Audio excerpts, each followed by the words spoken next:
First of all, before I start talking, I want to hear from you guys. Why are you here for? Huh? To better communication, to have a happy marriage? Okay, so you don't have it yet, Yani? No, seriously, I want to hear from you. What do you want to learn from this conversation? We're going to talk about communication skills. What is it that you're trying to learn here? What do you want to learn from this conversation? Yes?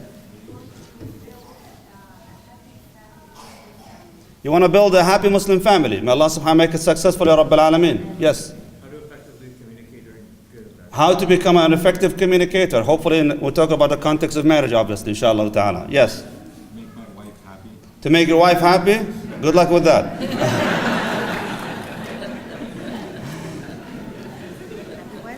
Rule of thumb, ya jama'ah. Rule of thumb. If you're individually not happy, you cannot make anyone else happy. You really need to be content, and just to learn to be content and happy with what you have, and I guarantee you can make anyone else happy in your life. But if you're never happy with yourself, it's going to be very hard to convince someone else to be happy with you. So make sure to focus on this. However, when it comes to the relationship, don't fight in the marriage, don't fight for your happiness. Because that's going to make you feel miserable and make them feel even miserable. Instead, just irrelevant of being married or not, try to be happy. And that's something I talked about in last year, actually, convention. I don't know if you remember that. Happiness is not a goal you can achieve at all. It's not a goal you achieve. It's a reward you get for achieving something else. Whatever that is called actually qana'a and rida, which means satisfaction, contentment. If you're content, you'll become the happiest person on earth. But if you try to fight for happiness, every time you get one level of happiness, you realize there's happier. And then happier, and then happier. With the social media, and specifically Instagrammers and pictures, still pictures and videos, you're always happy and your life always look awesome for you until you see someone else's life. Then suddenly you feel miserable. Now we need to go there as well too. Oh, I need to find where they eat that stuff from. I want all these kind of things. Then your life becomes miserable all of a sudden. So be happy and you will make your spouse happy, inshallah, tabaraka wa ta'ala. Communication skills. What does it mean when we talk about communication skills? See, when it comes to communication, it's something you do whether you like it or not. You know, when you go silent, you remember the husband and wife when they get upset with each other and they just go silent? They go silent mode. Why? Because he says, I don't want to get into troubles. You are getting into troubles anyway. Where is this coming from? Allah subhanahu wa ta'ala says in the Quran, وَاللَّهُ أَخْرَجَكُم مِّن بُطُونِ أُمَّهَاتِكُمْ لَا تَعْلَمُونَ شَيْئًا. It is He who created you, who brought you out from the wombs of your mothers. No, absolutely nothing. Which means the standard rule in our life is ignorance, really. But Allah subhanahu wa ta'ala gave us fitrah. That's innate knowledge in our hearts that we build on, alhamdulillah. And in order for us to acquire that excess knowledge, He said, وَجَعَلَ لَكُمُ السَّمْعَ وَالْأَبْصَارَ وَالْأَفْئِدَةَ. He said, subhanahu wa ta'ala, He gave you sam, absar, and afida, which means hearing, sight, and hearts by which you process. So you collect the information, hearing and seeing and reading, obviously, and then you process that. If you look at what Allah says over here, He didn't say speaking. He did not say speaking. He said He gave you ears to hear with, eyes to see and read, and then you process that information. So if you want to seek knowledge, it's not by lecturing as much as actually listening and reading and learning. The same thing, if you want to process any information you get from your spouse, you need to learn to be a good listener. So from the Quran, Allah is telling us, focus on listening is much more important than even seeing or anything else. Which is why the ulama, they say, why Allah subhanahu wa ta'ala began speaking about hearing. He said because this is the first, probably one of the 5, 6 senses we get. It's the first one we acquire and the last thing we lose. Because when you're a baby in the wombs of your mother, you can hear. And that's why mothers, they talk to their babies, right? Say, hey, read the Quran, talk to them, this and that. So they hear sounds, subhanAllah. And may Allah subhanahu wa ta'ala give you a long life with health and wealth, ya Rabbil Alameen, and in goodness. When we die, what is the last thing a person hears in their grave? The footsteps of the people as they leave out from the cemetery. And then that's it, we go into silence. At least from this world, at least. So it's the most important thing, and unfortunately in relationships and communication, it's the least mastered by many people. Everybody tried to master the public speaking, stage. But the listening, few people focus on this. So if you'd like to be a good communicator, begin with Allah subhanahu wa ta'ala began with. You hear, listen, then you read and learn, process the information, And Allah says, لَعَلَّكُمْ تَشْكُرُونَ, so you might be grateful.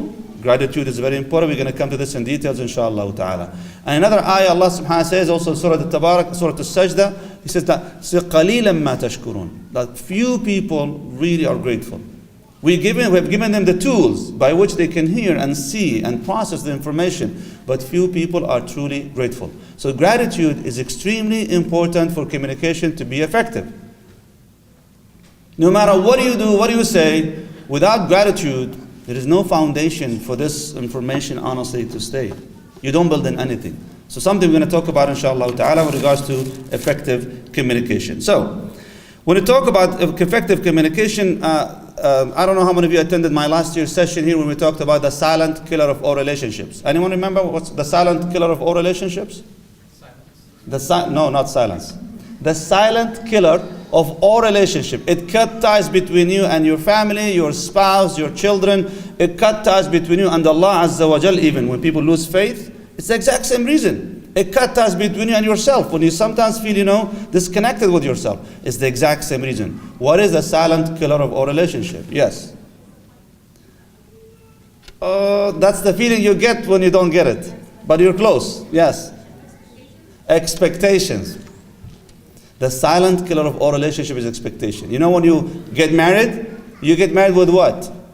Expectations. Is it haram to have expectation? No one said that. You can expect as much as you want, but be reasonable. But remember, when you set yourself for expectation instead of plans, you set yourself for failure. So expectation, if you don't meet it, you feel disappointed. And that leads obviously to multiple disappointment, and the greater the expectation, the greater the disappointment, and then eventually at some point you start getting angry. Anger becomes a manifestation. People think anger is a problem. We're going to talk about domestic and spousal abuse in the next session, inshallah ta'ala, as part of this kind of like plug-in. So eventually anger becomes the manifestation because we're developing right now the uncertainty about my future, my life, my marriage, my sanity even, which leads to an anxiety, fear of the unknown, and then you start becoming numb, and as a result you start getting into resentment, all that stuff. So what's the solution? To remove the uncertainty you have in your relationship. How do we do that? We said through communication. For those who've been with us last year, we said communication is a key point here. We did not elaborate much on it. This session is about elaboration, inshallah, on what communication should look like. When it comes to communication, there are 3 levels for the communication. Any communication happens in 3 layers. The first layer is the basic layer. When we say basic layer, what does it mean exactly? When you need to communicate, what do you need, Jama'ah? Anyone? Tell me. Language. Huh? Language. Thank you very much. And good to see you after a long time. Hayakallah. So, language. You need language. What else? Huh? Tone. You're part of the language. Okay.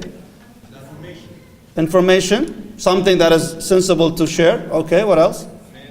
Manners. The etiquette of doing it. Yeah. Huh? The setting. What else?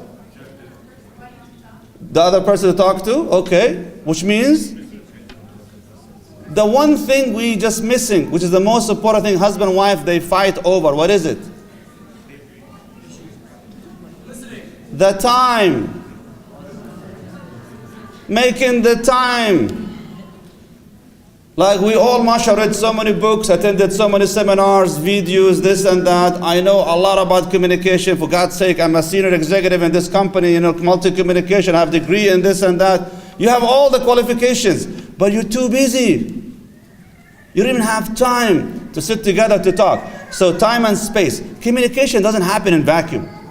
If you're going to need to have really effective communication, you're going to make time for it. Many people, when do they make time? At the end of the day.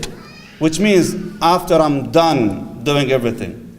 When you're done doing everything, what do you plan to do? Recreational time. No one's going to communicate in recreational time, Jama'ah. And that's why husband and wife, they're always stressed out. They don't communicate well. You have no option. You have to make time to communicate. And that time doesn't have to be an hour, 2 hours, 3 hours. Quality time. It could be 10 minutes and 10 minutes. And we're going to share a few things, inshallah ta'ala. But I want to share with you that the most important thing about communication is to have that basic understanding of communication. To have time for it and to have the language for it. And then we come to the attitude and the akhlaq and the manners of how to do that. So when it comes to time, what is the best time for husband and wife to communicate? Anyone? When they're asleep. They dream about the future, right? No, but seriously, what is the best time for husband and wife to have communication?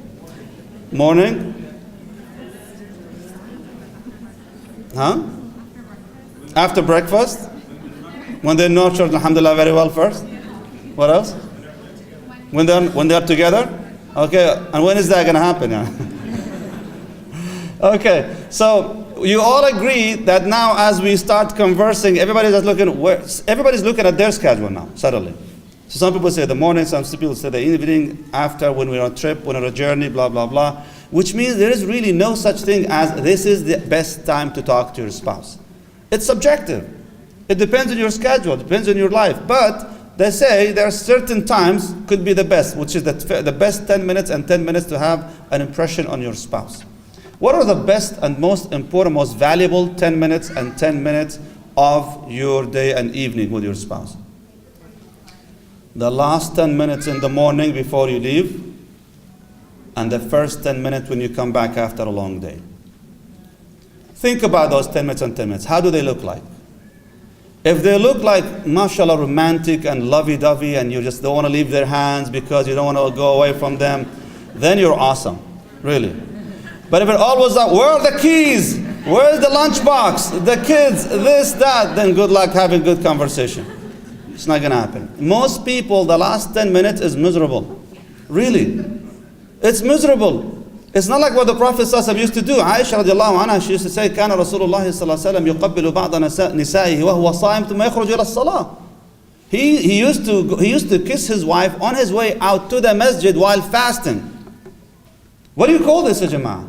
A kiss of kindness and tenderness. And that's what it means. He's fasting. He's going to the masjid, have wudu. So he's going to kiss her and leave. It's not a lustful kiss. It's actually out of respect, out of love. He was kissing her a goodbye kiss. And when he comes back, it's the same thing too. She used to say about the Prophet ﷺ, when he used to come back home, the first thing he does, he brushes his teeth. He fixes kind of like his breath. And then she said, قَالَ ثُمَّ يَأْتِي, and he comes closer to her, فَيُقَبِّلِ مِنْ وَجْهِ مَا يَشَاءُ. He kisses me on my face everywhere he wants. What does that mean exactly? Like, I missed you.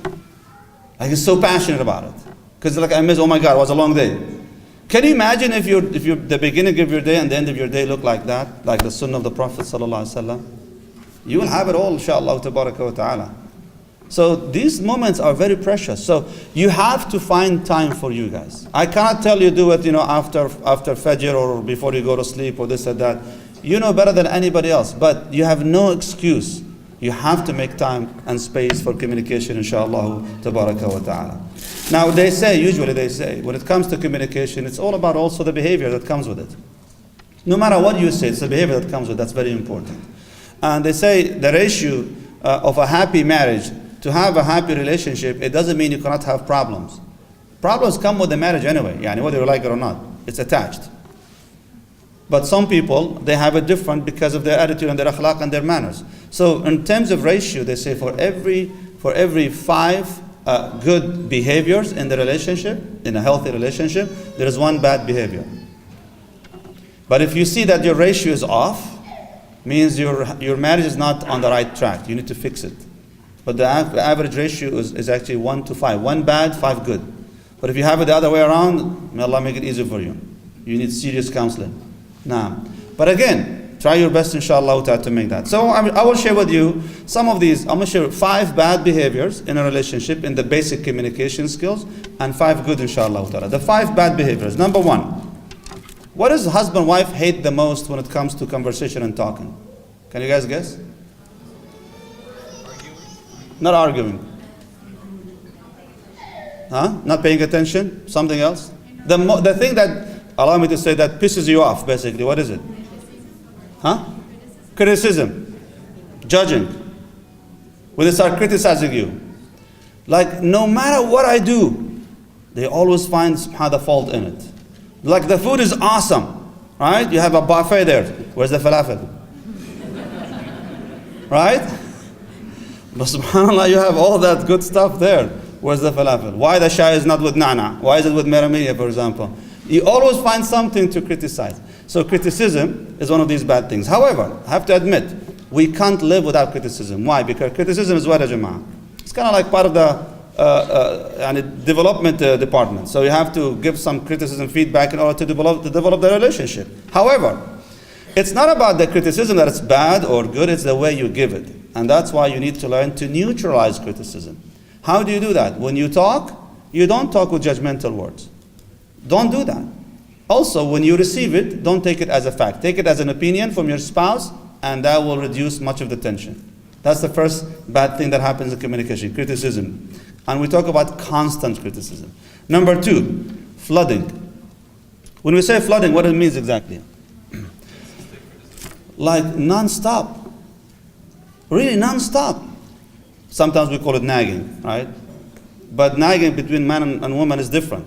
But literally the word is flooding. Why? Because when it comes to flooding, it's just like, subhanAllah, there's no filter.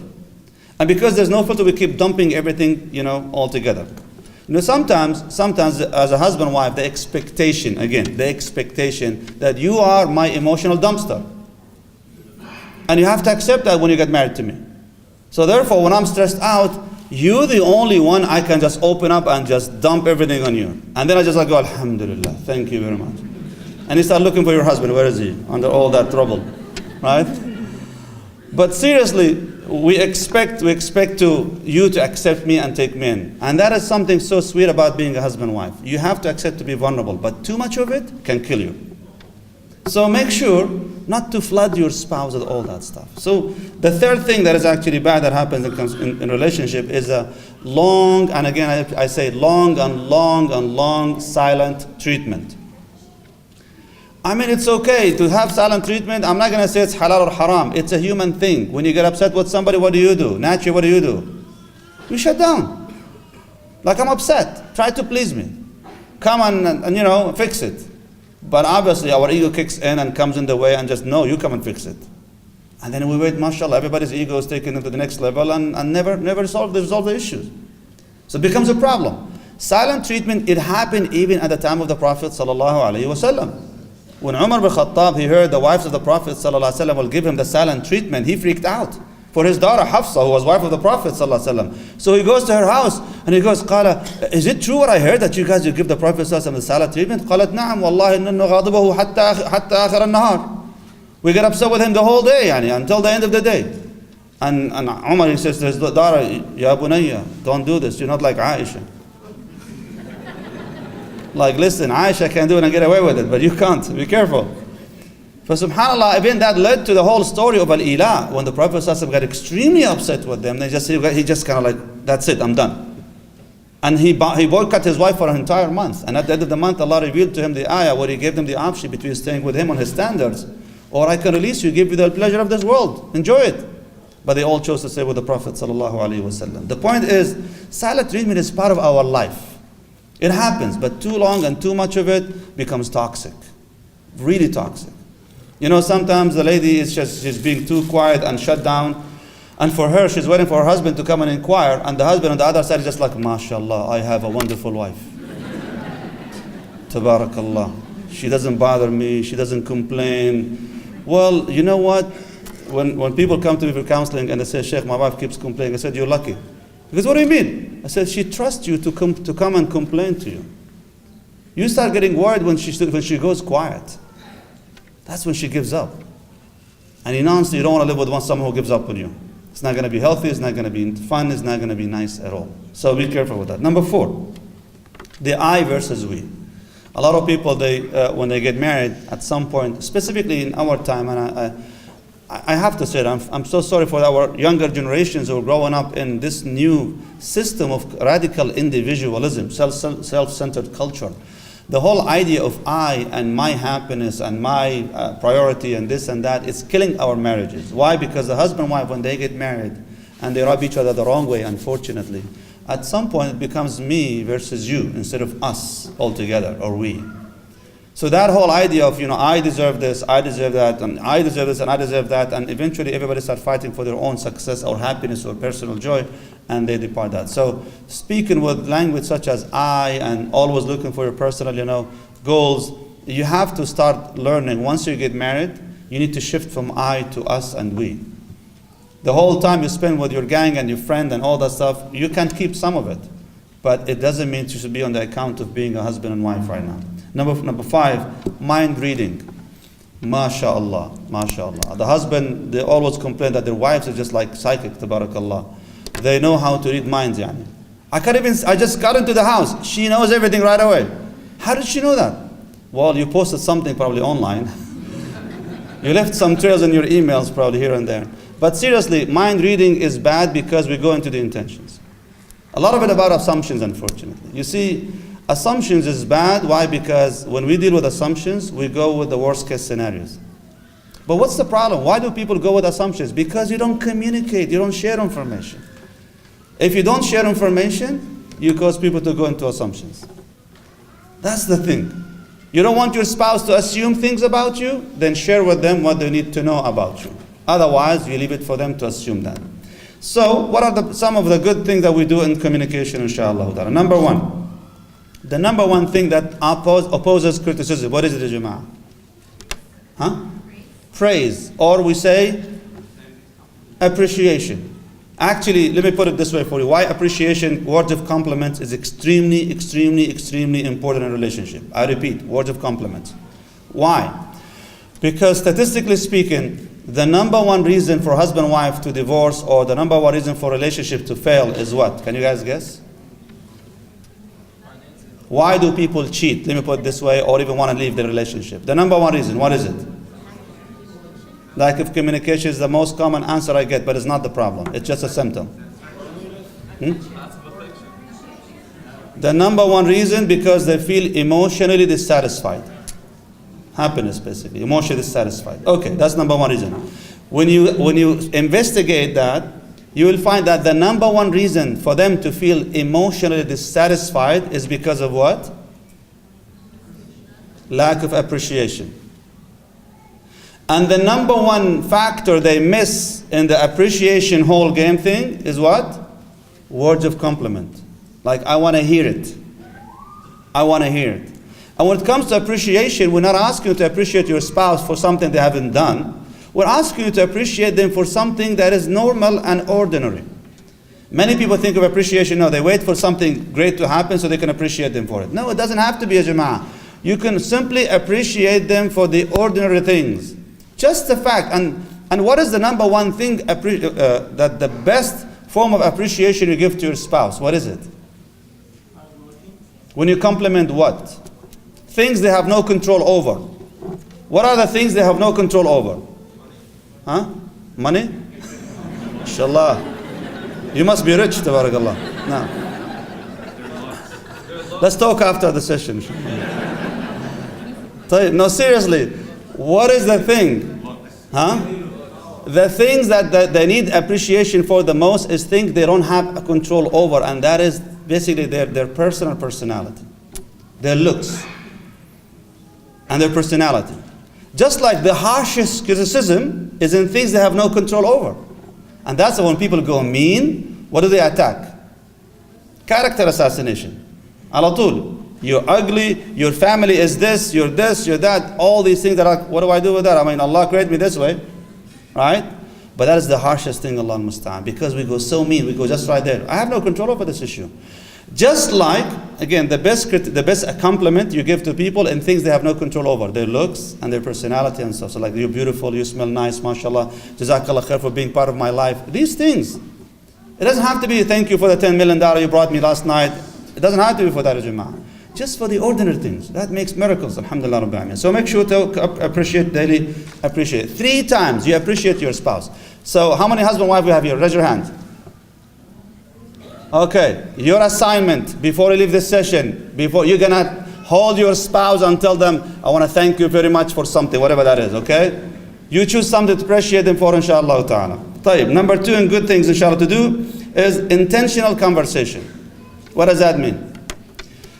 Intentional conversation is because communication has to happen, consciously, Jama'ah. Many people, they avoid conversations, just like husband and wife when they talk. Everybody dreads the moment we're just like, do you have a minute?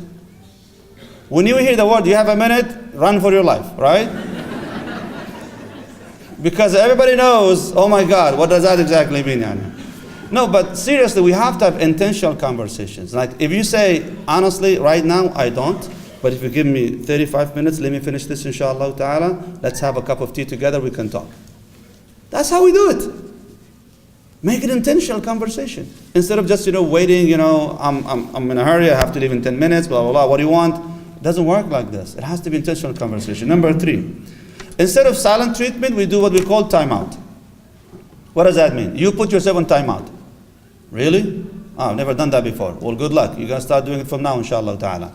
What does that mean? When I'm upset, I can't talk, I'm going to mess it up. If I go long into silent treatment, I'm going to mess it up as well. So I tell my spouse, honey, listen, I know you're upset right now. I don't have the right words to fix this right now, but please give me some time. Just give me 1 hour, 2 hours, let me calm down. Let me go to the masjid and come back again. Let me talk to my mom for a few seconds, I'll be back with you.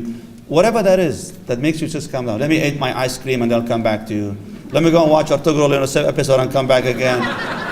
Whatever you guys do just to calm down, okay? Just calm down and then say, I'll give myself a timeout and then we can talk. It's very important. Instead of the long silent treatment that has absolutely no end to it, give yourself timeout. Number 4, instead of the teamwork. I don't know how many of you guys as husband and wife have some common things you do with each other. Because when you do things with each other, there's a big chance for you to communicate and talk. Like you like gardening, for example. You like, housework, for example, or even more like cooking, for instance. Whatever that is, shopping together, anything. If you go around with each other, you're gonna have better chance to start talking. But if every time your spouse asks you for something, no, you go. No, you do it. No, blah, blah, blah. You don't share anything in common, so you're gonna lessen the time that you have to communicate with each other. And last point in the good communication, inshallah ta'ala, is listening actively. I guess you know what that means exactly. When you listen, don't bring your phone with you to the table. And even they say, just having the phone on the table while you speak, that's bad enough. Let alone if it's in your hand, yani. Some people they say, no, Sheikh, don't worry, my phone is actually upside down. It's even worse, yani. Because you keep waiting for the light to turn on. But listen actively. Take everything out of the way and let them know that you're actively listening to them. So the first layer we said about effective communication is called basic communication. That's the first thing. Time, space, and attitude that comes with it. Number 2, the second layer of communication right now to have it successful is called connection. What does that mean? Just because you communicate doesn't mean you connect with your spouse. Like what? Make an example. Chocolate, for example. I always bring this example. If, let's say, you love dark chocolate, your spouse loves milk chocolate. Okay? You love dark chocolate, they love milk chocolate. Every time you want to bring your spouse something nice, you bring them what? Dark chocolate. And they love milk chocolate. Is that clear? So first time you bring them dark chocolate. Second time, dark chocolate. Third time, dark chocolate. The first few times, how is your spouse going to react to it? They're going to be okay, oh, it's so sweet, so nice, and then they put it in the cabinet somewhere. And then the next time, third time, after 10 times, what are they going to start saying? Like, hello, right? I love milk chocolate. And most, of course, the spouse, the husband in this case, let's say the husband in this case, he say, no, you're wrong, dark chocolate better than milk chocolate. What's wrong with you? It's the best, it's more expensive, this and that. I know, but I don't like it, I like milk chocolate. No, you're wrong, you have to like dark chocolate. So the communications, of course, goes lost in the middle. Why? Because now you're trying to do that communication or love your spouse in a way that is only meaningful to you, not to your spouse. You can't love your spouse on your terms. You have to love them on their terms. As long as it's halal, why not? You see, this Allah subhanahu wa ta'ala informed us in the Quran about the subject of connection and communication. He says subhanahu wa ta'ala in Surah Al-Mu'minun, قَدْ أَفْلَحَ الْمُؤْمِنُونَ الَّذِينَ هُمْ فِي صَلَاتِهِمْ خَاشِعُونَ. Successful are the believers, those when they pray with what? Khushu'. What does khushu' mean, ya jama'ah? Focus and concentration, right? And what does focus and concentration mean exactly? You pray, if you want your salah to be effective in your life, then you need to do it on His terms, not your terms. And His terms is to be with focus and concentration. Our terms is what? قُلْ هُوَ اللَّهُ أَحَدٌ أَعْطَانَاكَ الْكَوْثَرَ. And we're done. Alhamdulillah Rabbil Alameen. I did my duty. Check. That's it. You want the salah to be effective, do it on His terms. And Allah did not praise the believers for being believers. He didn't praise them because they prayed, because they should, they're believers. He praised them when they prayed, they connected. And that's why many people, they come, Sheikh, I've been praying 10, 15 years, I don't feel it. I said, what's the quality of your salah? Always on the hurry, you had to go from errands here, there. So that's why you're not getting the effect of your salah. Because you're not connecting on his terms, you connect on your terms. Same thing when it comes to love between a husband and wife. You want to connect with your spouse? On their terms. How do I know their terms anyway? It's very simple. Ask them. Oh, I'm afraid to ask the question. Then you're going to always be on an assumption mode. You just need to ask and have the courage to ask them, what do you want me to do for you? Give me 5 things you love for me to do for you. And what are the 5 things that you dislike for me? So that's another assignment for the husband and wife, inshallah ta'ala. I want you to write down the top 5 things you want your spouse, you want basically to ask your spouse, what are the top 5 things you want me to do for you? And the top 5 things you want me to stay away from. And share it with each other. Now here's the thing. When you read this list, it might actually make your blood boil. It's okay, take a shower, it'll be fine, inshallah ta'ala. Cold shower. But no, seriously, when you take that list, remember, it doesn't have to make sense to you, but it has to make sense to your spouse. Because that's their list. This is how they see love. As long as it's halal, as long as it's reasonable, then it should be fine, inshallah ta'ala. Here's some tips about how you can connect with your spouse. When husband and wife, they talk, they always say, Sheikh, whenever we talk, we fight. I said, of course. Because you don't know what you're talking about. No, don't. I attend your class, attend your seminar, blah, blah, blah. I said, listen, it's not about that. When the conversation happens, that's when you need to recall everything. But what's the problem? Why do we don't connect during a conversation when it's heated up like that? Very simple phase. Whenever you're in an emotional state, the fact and the truth becomes absolutely irrelevant. No one cares who's right and who's wrong. We care about things. You heard me. Make me feel better. So when you guys are in a heated discussion or fighting with each other, don't try to win and score points with each other. No one really cares. Which is why when husband and wife come to me and they say, he said, she said, everybody says, no, wallahi, I didn't say. Wallahi, you said. Wallahi, you did. I said, I believe you both. It's just like, how come? Astaghfirullah. How come? They're both saying, wallahi, wallahi. How do you believe them both? I said, because I know when you're when you're emotionally charged so much, this gets blocked, basically. When your emotional system fires up, your rational system goes offline. And as a result, you don't recall anything. He says, I believe you, but it didn't register when it happened. That's the problem. So what do we do in this case? We need to learn a few things. Remember, when you're in an emotional state, don't worry about who's right and who's wrong. No, it's you who said this, you who said that. No one is really, even if you are right, I'm not going to give you the pleasure of winning the argument. So therefore, it's always lose-lose in this situation. So what do? Focus on something else. What is that? When a man talks, women talk, they share different values. So when a man talks, what does he usually share with women?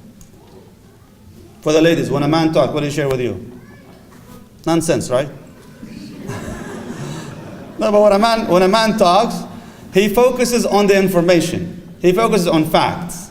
Like he wants to show you how brilliant he was, how amazing he did at work, mashallah. And he's, tabarakallah, come with all the power to show you his achievements. And she's just like, okay, could you please fix the table until the kids come for dinner? And he's just like, la hawla wa la quwwata illa billah. Right? No, but in all honesty, when men talk, they mainly focus on information and facts.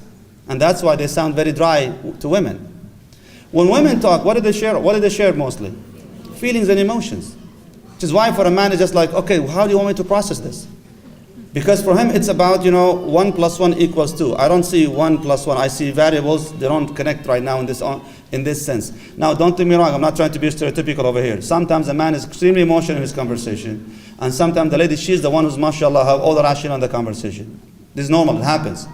But generally speaking, a man focuses on the content and women focus on the context. Which is why they never connect. He's trying to make sense of what she's saying. He doesn't get the background music that comes with it. All of that. He doesn't get it. And no matter what he says, if he says the truth on a golden plate, she doesn't really see the facts. She only sees that he's being harsh, being rude, insensitive, whatever that is. So that's why they don't connect. So make sure, as a husband and wife, try to learn to connect with your spouse in that sense. For a man, focus on the context. I know the content might not be most appealing to you, but why is she saying that for? What happened there that makes her talk like this? I need to know that. And for the lady, when a man just talks to you, he doesn't mean to hurt you. He's just giving some information. Maybe it's boring, it's not relevant to you, but for him, that's the most relevant moment at the moment. Try to focus on what he's saying so that you can help each other to connect with each other, inshallah tabaraka wa ta'ala. As a recommendation for you, I want to really give recommendation for the book of Gary Chapman, The 5 Love Languages. Check it out. See what's your spouse's love language, inshallah ta'ala, that you can benefit from bidnillahi azza wa jalla. The third point about communication right now, how to have an effective communication. So we said the first layer is having what, jama'ah? Basic communication. Space and time and attitude when it comes to talking to each other. Number 2, we said what? Connection. How do you connect with your spouse? In a way that is meaningful to your spouse. How do I know that? Focus on the context, depends who you are. And also get to know, their love language. Ask them, what are the 5 things you want me to do for you? And the 5 things you want me to stay away from. Get to know what they love, what they hate. And these actually lists, they're not Quran munazzal. They don't stay fixed, they change over time. As we grow in the relationship, subhanAllah, we switch things, and our interest changes as well too. So eventually we're going to keep them dynamic, inshallah ta'ala. The third point about effective communication, just because you communicate and just because you connect, it doesn't mean you will be on third level. To make that effective communication, you have to synchronize. What does that mean? I learned that from one of the IT guys actually. He said, Sheikh, that's just like exactly what happens in IT. Whenever you press something on Google and you press enter, what do? You send a communication request to all the servers out there that has the information. You communicate with all the servers. These servers connect with each other in order to share the information. And then what happens? They download the information on your page, on your phone, your laptop, iPad, whatever that is, in order for you to get the information. If one server slows down, the video keeps buffering. It's very annoying, right? And if one server slows down, the picture doesn't come clear. It's not completely pixelized. And also the page might be half, complete or empty, whatever.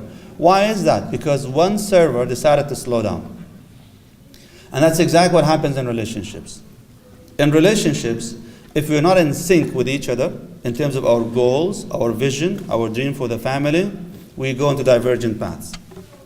That's where the problem is.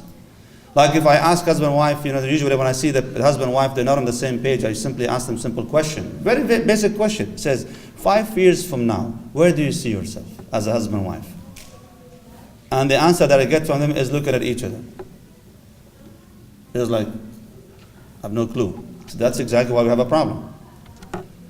You guys don't have benchmarks to acquire, to aspire to. And this happens a lot with the younger generation. Why? Because the younger generation, mashallah, they're achieving a lot of benchmarks so quickly in their lives. Like before they hit 35, they already bought their dream cars. They have their bought their house, the furniture that they always dreamed about that they have in their household. All these things already accomplished at 35 or maybe 40 years old. And then what's left for them? Okay, these things their parents took them 25 years to get there. So that's why when husband and wife, they want to get married, I said, what do you guys do? Well, we still want to, inshallah, put a down payment on a house before we move in. I said, why? Because it's still just one man and one woman. Wait until you have kids. No, because it's a nice neighborhood. I said, just listen to me. It's not about a nice house or not. It's about a nice relationship or not. You guys need to keep, benchmarks to acquire to. Start with an apartment, and then you go to a bigger apartment, and then go rent a house, and then go buy your house. This is basically kind of growing together. Otherwise, if you achieve everything at 35, it's just like, now what? That's when the husband and wife, they start looking actually into divergent paths. So synchronizing is very, very important. How do we synchronize anyway? Sometimes it's very simple. And I usually tell the young couples before they get married, and that's something with pious hearts, it's very important to have actually premarital counseling, subhanAllah. He asked the couple, says, okay, I want you to give me your top 5 expectations in the next 2 years of your relationship. What do you guys expect? And if you take 2 different lists, that's a red flag. You guys are going to need to be in sync in what you want to do in the first 2 years of your marriage, and then the next 5 years. and then it's 7 years, and the next 10 years, and so on. So you have short plan and long-term plans for your marriage.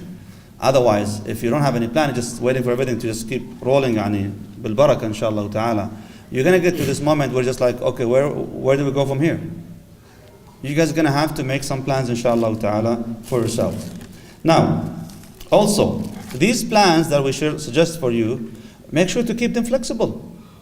They're not also Qur'an munazzal.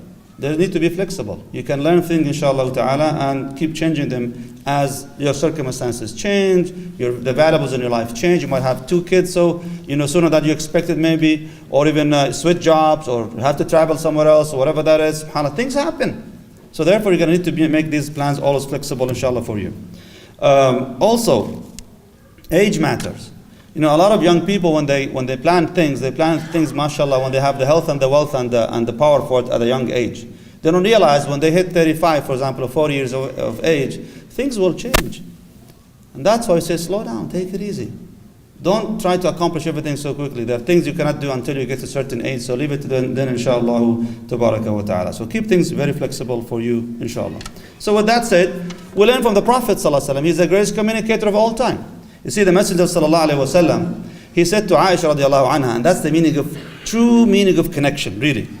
He said to her, قال والله إني لا أعلم متى تكوني عني راضية ومتى تكوني علي غضبة. He says, I swear, I know when you're happy with me and when you're unhappy.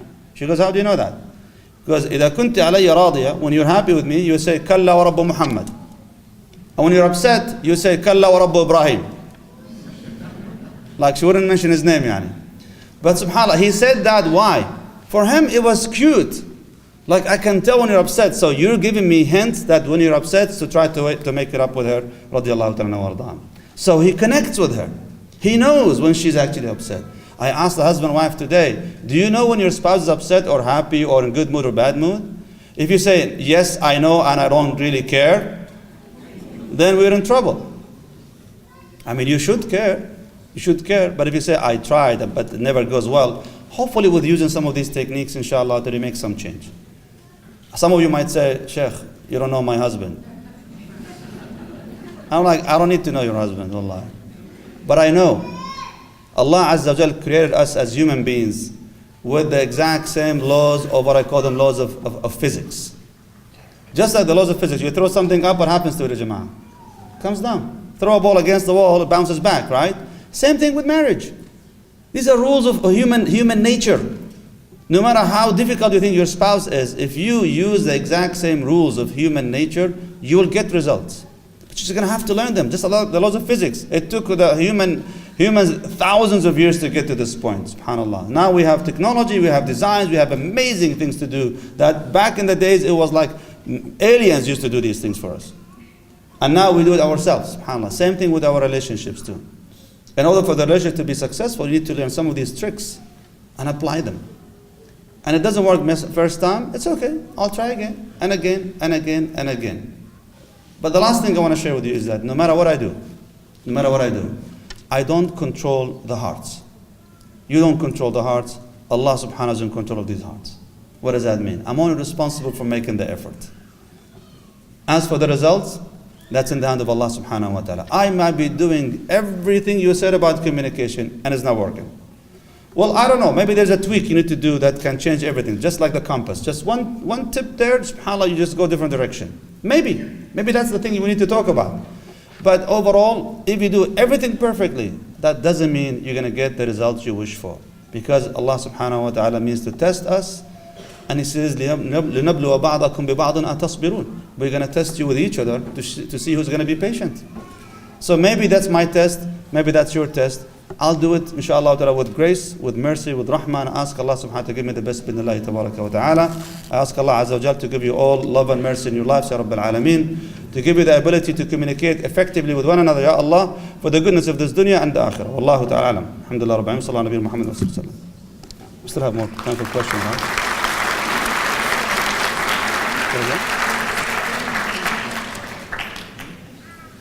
Okay, so we have a lot of questions, and I hope, man.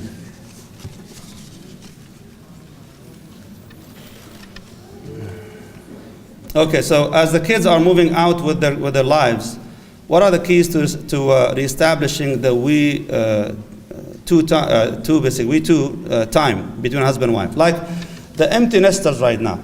Subhanallah, today in our culture, not like in the past, empty nesters, they become empty nesters at 40, 45 years old. Back in the days, they only become empty nesters at 70, right?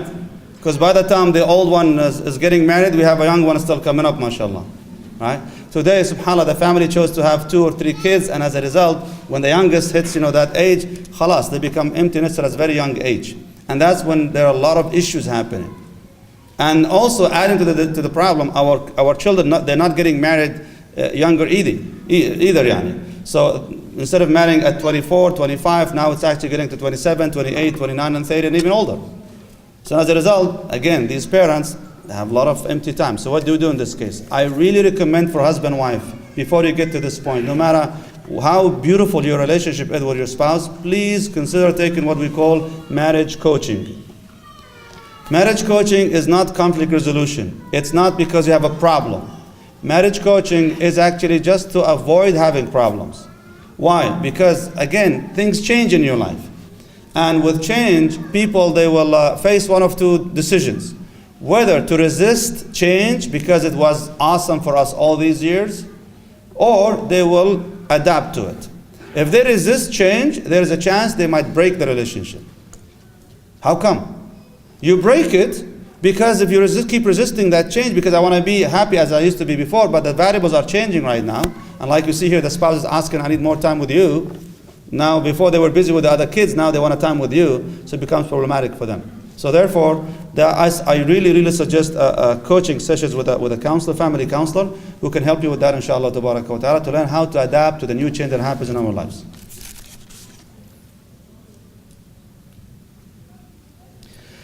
How can you get your husband to open up more about his emotion and thoughts? Okay, so this is a very specific question. I asked whoever actually sent that question to come personally, inshallah.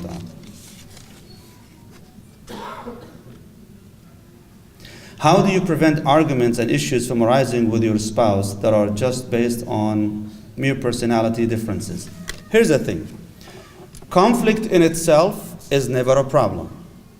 I repeat, conflict in itself is never a problem. A lot of people, they demonize conflict and they heard advices from people, avoid conflict, avoid conflict, avoid conflict. That is the worst advice you've ever been given in a marriage. You know why? Because you cannot avoid conflict.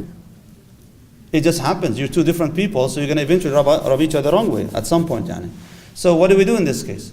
Simply we need to learn how to manage our conflict, which means learn skills, negotiation skills.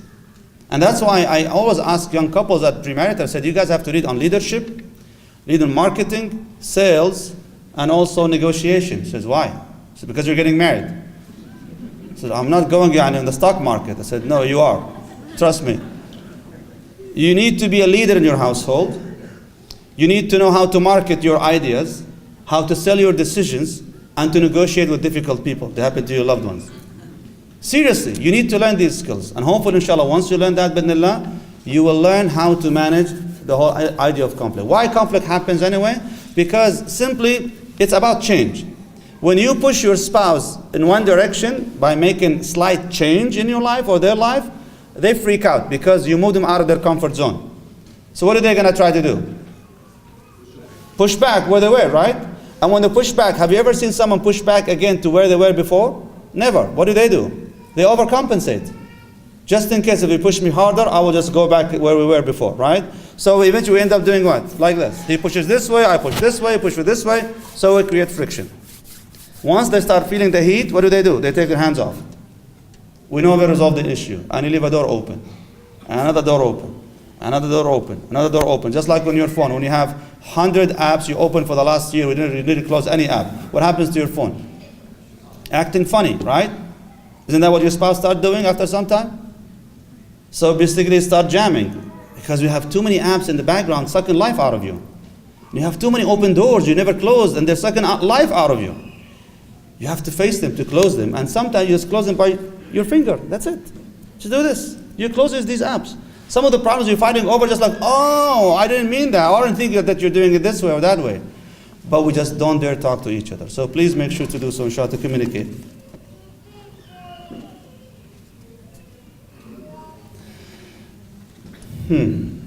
Well, my husband always wants me to look and act like someone else, but not me. I hope I'm understanding it the right way, yani. But if he wants you to be like, why don't you be like this one? Why don't you act like my sister, or my me, or sister-in-law, or this and that? Why don't you do this? Why don't you do that?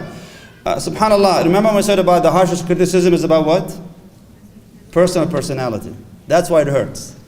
He might be saying it the sweetest way possible. Like, honey, my sister, mashallah, she's good at that stuff. Why don't you ask her and learn from her?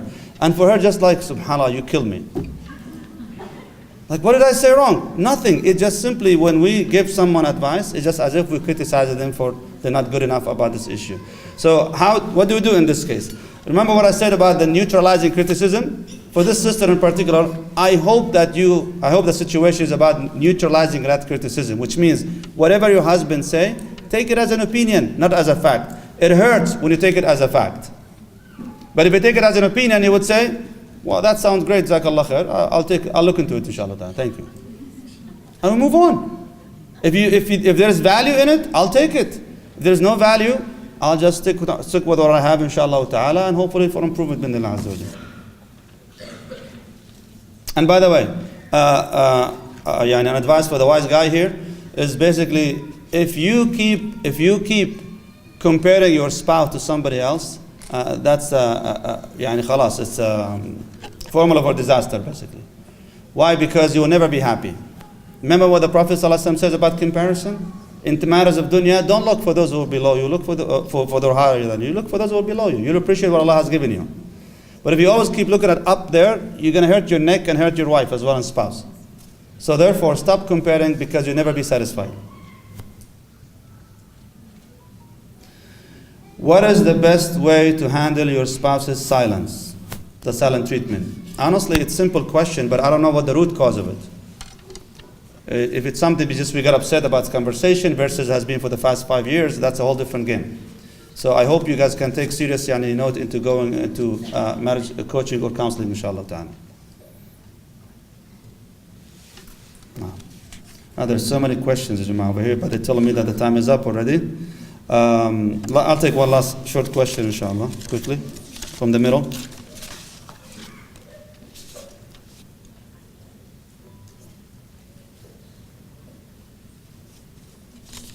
They're almost all the same about the same thing. If the situation gets hot, and how do you diffuse the situation, and how do we calm things down?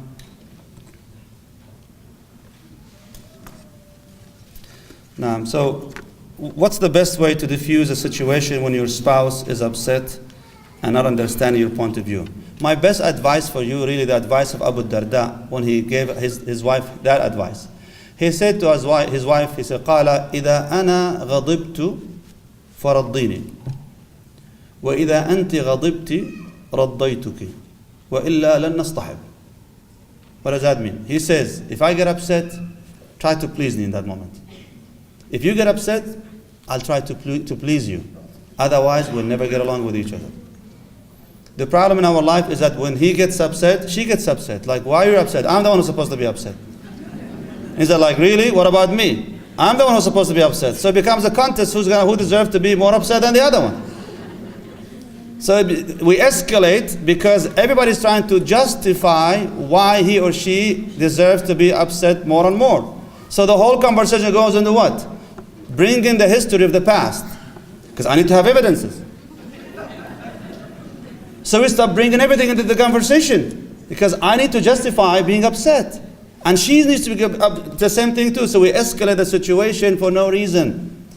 And wallahi, the advice of Abu Darda is golden.